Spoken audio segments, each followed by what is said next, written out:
Early one morning, Rheneas brought trucks to the slate mines. To his surprise, Duncan sat solemnly in the shed. "What's the matter?" he asked. "Ghost on the bridge," stammered Duncan. Rheneas went wide-eyed.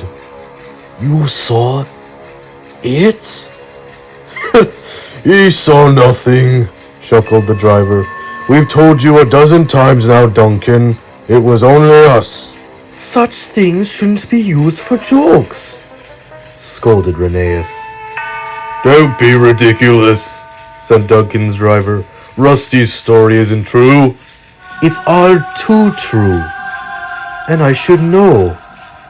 I saw it with my own two eyes." "Who is it?" Duncan asked, with cautious curiosity. Rheneas composed himself, and this is the story he told. "It was in our line's earliest days. Scarlowy and I worked tirelessly, but it proved too much for him. He sat in the shed awaiting repairs, and I did the lion's share of work. I didn't fault him for it, of course, but the strain was starting to show. One night, trouble with the winch delayed my departure from the mines.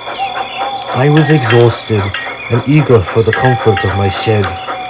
Darkness had fallen, and the light of the moon spilled over the hills. As I neared the old iron bridge, I heard the sound of another engine. Who could? I began, before catching sight of an engine puffing towards the bridge. I blinked to be sure I wasn't seeing things. It looked like Scarlowy. What on earth is he doing out here? I wondered. Try as I might, I couldn't catch up and lost the mysterious figure in the mist. When I returned to the shed, I was very, very cross. If you can't work during the day, you certainly can't go gallivanting off at night. I beg your pardon, Scarlowy gasped. You know better than to fool around by that bridge, especially when others are still out working. You do need a rest, he grunted. You're seeing things. We went grumpily to sleep and didn't say a word to each other the next morning. I had too much work to do to bother with his nonsense.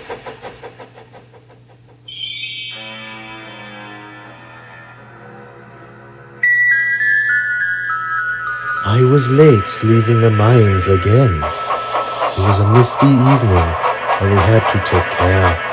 As I puffed slowly along, I peered through the mist, keeping a watchful eye out for Scarlowy.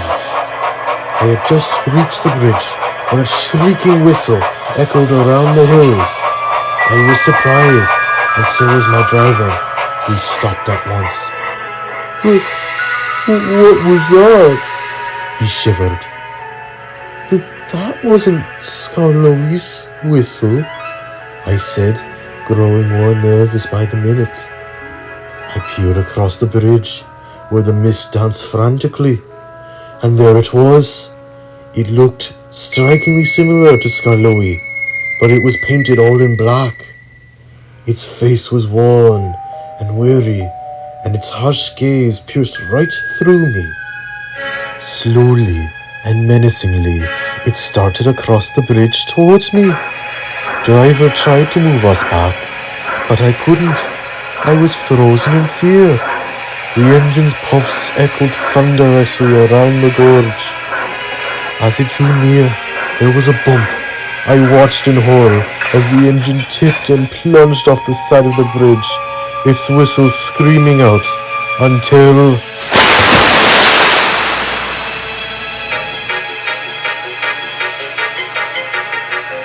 In my shock, I looked down at the rails. There was a crack in the spot where the engine came off. We must get help, I cried, shaken from my stupor. We raced back to the mines, and quickly told the foreman what happened. So, it still roams under the light of the full moon, eh? That's how the legend goes, anyway. Don't be silly, Rheneas. There's only 2 engines on this line, and you're one of them. You could spend the night here. We'll mend the rail in the morning. That engine saved me in the end, Rheneas finished. If I ventured across the bridge, I wouldn't be here talking to you now. My crew and I put it down to exhaustion, despite knowing what we saw. Skarloey heard the whistle too, and was relieved when I arrived home safe. We made up at once, and we'd taken great care on that bridge ever since. So, shuddered Duncan, Rusty's ghost is... All too real, finished Rheneas.